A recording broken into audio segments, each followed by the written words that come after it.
Hello, welcome to Spotlight, a beam of new creative growth. Spotlight, brought to you by the Isle of Man Arts Council. This evening, we visit the splendid 6 Ways of Seeing exhibition at the House of Manannan in Peel. Catch up with this year's winner of the RBV Award. Hear about the educational side of the forthcoming production of Paradox Theatre's Macbeth.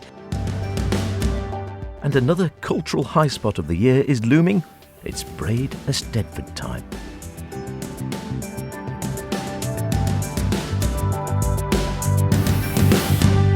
Remember, do get in touch with any creative artistic endeavours you might be involved in, planning, hoping to create, or really want to put in that spotlight. This programme: poetic, theatrical, musical, literary, ceramic, sculpture, drag, film, social media, digital, calligraphy, Eisteddfods, whatever else. Email me, howardkane@manxradio.com, Kane, Caine, or spotlight@manxradio.com. I read them all, and I promise I will get in contact, and 9 times out of 10 we can do something. What have you got to lose? So, 6 Ways of Seeing. Great exhibition down in the House of Manannan, does pretty much what it says on the tin. 6 artists, 1 exhibition, a simple title for a wonderfully diverse exhibition of works. To find out more, I headed out west. OK, and down at the House of Manannan down in Peel to drop in to see the current exhibition in the gallery, just as you turn left and going through the main space there. There was a slight debate on exactly the titles as coming in here. 6 Ways of Seeing, I think, is how it's actually entitled. And we have some of the artists here and also curator. Well, you can introduce yourself. Hi Howard, I'm Nicola Toombs, and I've curated this beautiful exhibition called 6 Ways of Seeing, and the reason it's called that is because when you come in, we have the art of 6 separate artists, and they do really show 6 very different ways of seeing the world around them, their surroundings, their response to their home, their island. So you come in and you think, oh yeah, that I can kind of relate to that. That's sort of how I see the world around me. And then you look somewhere else and you see something that challenges you, and you look at it a bit more and you go, oh yeah, I can see where they've picked that up from. So it's brilliant. So there's some very familiar ways of seeing, and then there's some very different, challenging ways of seeing, I guess, depending on your own point of view and where the viewer is coming from. And we're super fortunate because the artists themselves are coming down every weekend, so you can question them about their ways of seeing as well on a Saturday and a Sunday afternoon. And just the concept, or was it just to try and get people to think differently, perhaps about the way they view the world around them? Well, perhaps the artist that proposed that could answer that for you. So Sounds good to me. It wasn't actually our concept. It was Sally Black, brilliant local artist. She approached us with this fantastic idea, and we loved the opportunity to get, all of these artists together. Really, really, really quality art all in one show. But the vision was really Sally. So, Sally, if you want to. There we go. What an introduction. So, wasn't that? What was the concept? The concept is that we all see things differently, but we're all artists. We have a 3D artist here. We have painters, people who draw. So we all see things, the same things, but we see them very differently and portray them very differently. We have different skills as well, of course. And is it trying to encourage people, because looking around, there are, again, a huge range of works around us as we stand. You have to really come down to appreciate this exhibition and spend some time absorbing it and taking it in. But is it trying to encourage people to view things differently when they're out and about in their daily life? I think there's an element of that. But we've found, talking to people, that they are getting inspiration from seeing what we've done differently. And a lot of them have said, oh, I feel like drawing now. I'm going to go home and do this and try that. So it's inspirational in that way, that people have actually seen what we've done and want to do their own. You're very well known for your ceramics, of course. I've got some in my own house, in fact.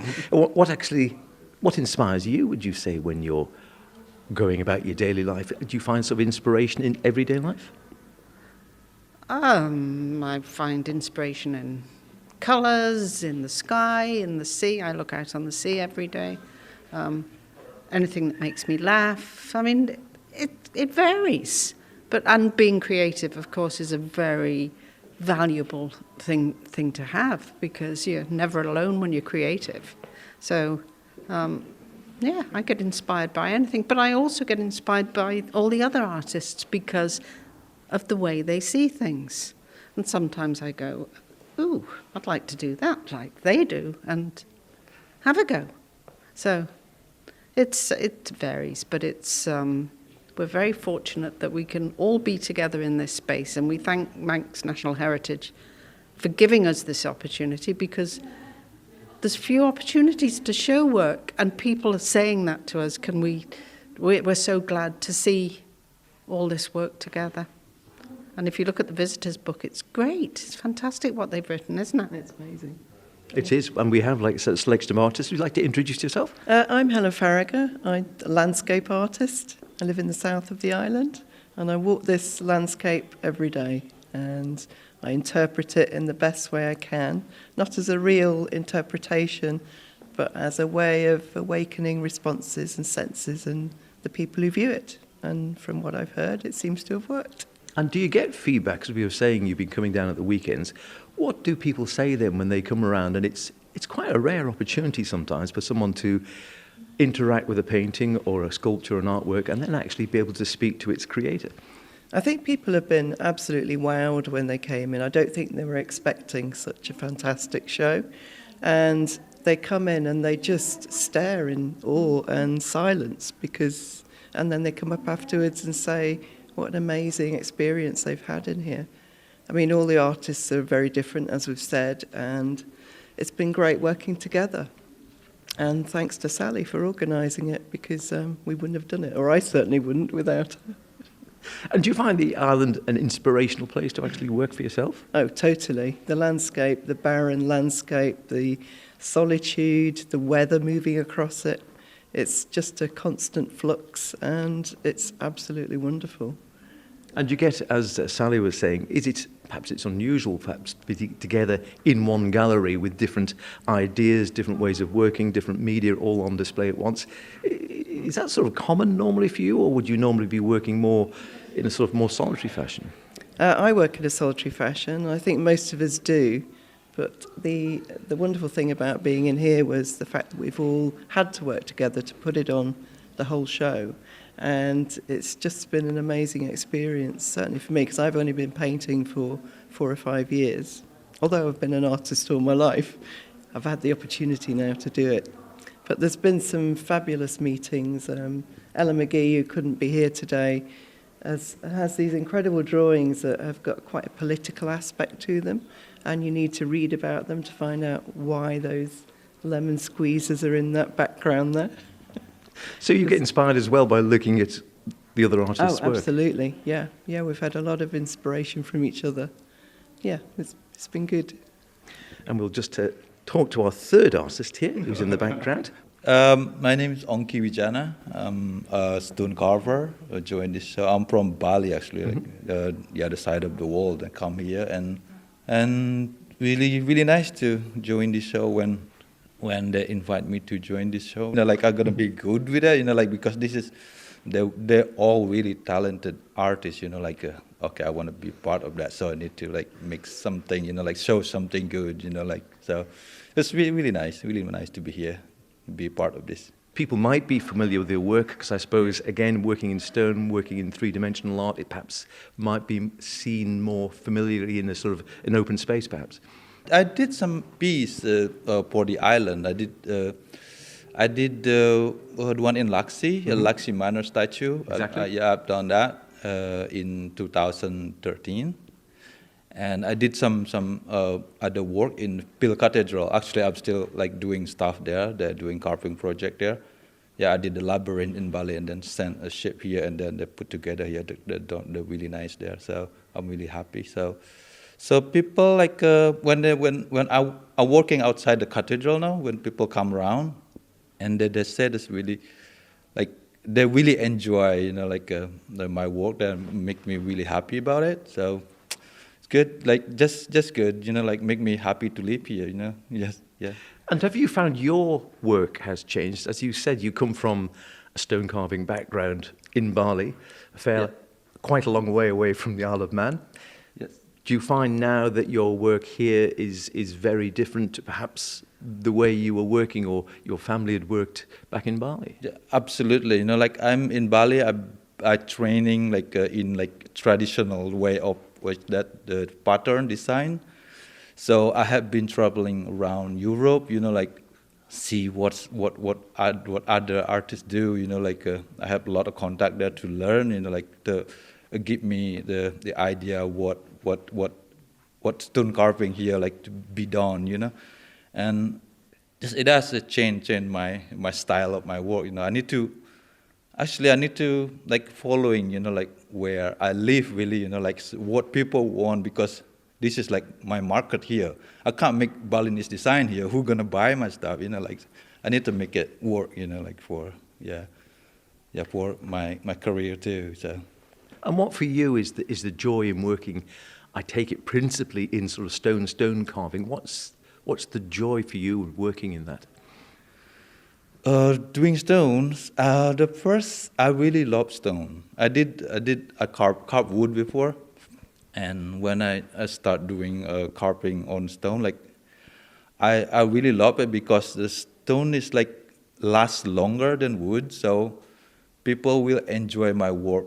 Like maybe long time. Maybe like long like 100 years. Will be still around. Not like wood. Yeah. So I hope they enjoy my work. Absolutely. And have you had much feedback when you've been talking to people here? Yes, really nice. Like Helen said before, like good comment on you see there in the people writing comment about this show and just make me happy, and then like so like I need to do more of work like this. Like just. Yeah. I actually heard some amazing feedback about Onki's work last week. It's the most Manx thing ever. I was at a funeral and somebody goes, "Oh, I was at your show." I love the way I get the credit for it all when I just put it together. I was at your show down at the House of Manannan, and the stone.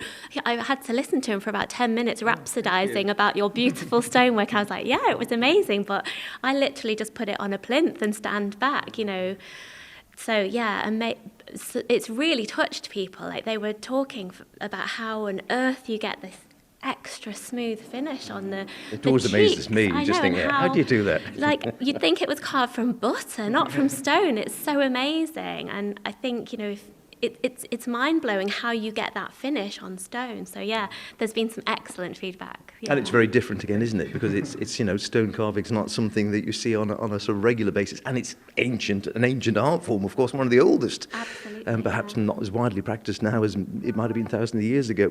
It's a fantastic exhibition here. There is something pretty much for everyone, whatever your tastes are, plus that unique opportunity to come and actually speak, as we've just been doing briefly today, to the likes of Onki or Sally or whoever on the weekend basis, and really talk to the artists about their own work, which is a rare opportunity. So if people would like to come down, how much longer have they got? The exhibition's here until towards the end of April? Yeah, April 27th is the last day, and so the artists have decided amongst themselves a rota. So there's 6 artists. So there's Ellie Baker, Sally Black, Helen Farragher, Patrina Kent, Ella McGee and Onki. They'll all be here on a varying rota. So if they pop in one weekend, they can come back the following weekend or in a couple of weekends, and they might get a whole other different way of seeing explained to them. It really is a splendid exhibition. Beautiful work on display, highlighting the different ways in which artists find inspiration from the island on which they live, and indeed in this case from each other. Do try and check it out. I think I can guarantee you won't be disappointed. Spotlight, brought to you by the Isle of Man Arts Council. We heard last week about the forthcoming production of Macbeth being staged at the Gaiety Theatre next month by the Parados Theatre Company. But there's also an educational aspect to this production. I asked co-founder of Parados and fine actor himself, Charlie Williams, to explain more about this side of the production. Has that been part of the ethos when sort of Parados was set up, this, as you say, this educational aspect of its as we've hinted at already there, it's one thing if you do, and certainly I remember at school, we sort of read it, and sort of reading Shakespeare just sort of is a little bit sort of dry and dull, and it is when you see it come alive on the stage or in a play type setting, and it's when you start to really appreciate it and understand it more. And was that something that's always been at the back of your mind, doing that? Yes, I think so. And I think it was also, I mean, when we started, and you, of course, were part of our first opening production, you did a fantastic job. When we started, the objective really was to kind of partly to get over this myth of that Manx actors can't do Shakespeare and Manx audiences won't appreciate it. And we did that with the first production. We did it again with the second, and also in terms of the longevity of that sort of production. But we also, as you say, want to give students on the island the opportunity, because unlike the UK, it's not as easily accessible over here. You can't just as easily go and see a professional production or a local production of a Shakespeare play or a classic play. And so for students, Macbeth is a very well used text by the education curriculum, and irrespective of that, even if they're doing a different production, understanding the translation of that to the stage is important in understanding any of Shakespeare's work in translation to the stage, and seeing, I understand this now, as you said, Howard, I understand what they're saying here, I understand the meaning behind this, I understand the themes. And Tony said if we can be the difference between an E and a C, that's a pass for somebody at English level, because they get it. At GCSE they start to get it, and they're able to relay in their exam situation something that they've then seen, and it will help them along. And do you think you've sort of got a new understanding or appreciation of Shakespeare from actually working on Macbeth so far, Gemma? As you say, you did it when you were younger at school and such like. Has it sort of brought back a resonance and a new love for the bard? Yeah, definitely. Getting to really look at it this deeply. It's one of those things where you're very scared at the start, because you just think how many productions have gone before you, and how many big name actors have played this role, and what can I bring to this, and you've kind of got to put that aside and just dig into the text and think, how am I going to play this character? And I think we're trying to find versions of the characters that feel authentic and feel like they're truly our versions, not trying to copy anybody else. And that's one part of it that I've really enjoyed, and I'm slowly gaining confidence, thinking, I can find my own version of Lady M, even though there have been many, many brilliant ones before me. We've mentioned Gemma, obviously, and Tony directing. Entirely locally cast? Yes, entirely locally cast. So we have Gemma and Ian as the two main leads, and then everybody else is. We did an audition process. And then there have been some people brought in for other bits and pieces, some roles which are non-speaking as well, where we need guards and opportunities, and also opportunities for some younger actors as well, who because there's a couple of youth roles in the play, and so all locally cast, and we're very proud of that. And again, pushing that point of Manx actors are very capable at handling this type of text and doing this type of production, and we continue to push that forward. Sounds excellent. I'm sure it will be, and I'm loving the idea of taking it to the schools as well, which I think is a really very good idea indeed. In fact, for something rather new, which you don't often see on the island. Give us the crucial dates then, if people want to go and see it, assuming they're not at school. Yeah, so crucial dates will be the 3rd to the 5th of April. Tickets are available now on Villa Gaiety's website in the usual way, and get them while you can. But we're really looking forward to it. What a great idea to do some school performances, if a little scary, if I'm honest. If you're not at school, of course, as I mentioned there, do book your tickets soonest to avoid disappointment. Usual online portal for Villa Gaiety. Now, the RBV Trophy is the Isle of Man's most prestigious annual award for culture. It's presented by Culture Vannan to the person or group who, in the opinion of a panel of assessors, has made the most outstanding contribution to Manx culture. This year, it was presented to the living Manx icon, who is Annie Kissack. Manx Radio's Phil Gaughan was at the presentation. He professes to know Annie from somewhere else, though he can't quite remember where. He spoke to her, but began by asking Director of Culture Vannan, Dr. Brisha Madrill, why Annie had been chosen for the award. Well, I didn't pick Annie. The public picked Annie, which is absolutely wonderful. We have nominations for the RBV of Manannan's Choice of the Year, that come from the public, and then a small panel made up of different learned societies, Manx societies, come together and they make the decision. And the reason why they chose Annie is because she's quite wonderful at music and song and poetry and folklore and literature and performing and everything else you can imagine. I have my moments, I think, is the best answer to that. But thank you. Yeah, that's a very generous assessment. But those certainly are the things that I spend an awful lot of my life doing in various ways over many years, yes. And was it a big surprise to learn that you were going to be awarded the RBV of Manannan?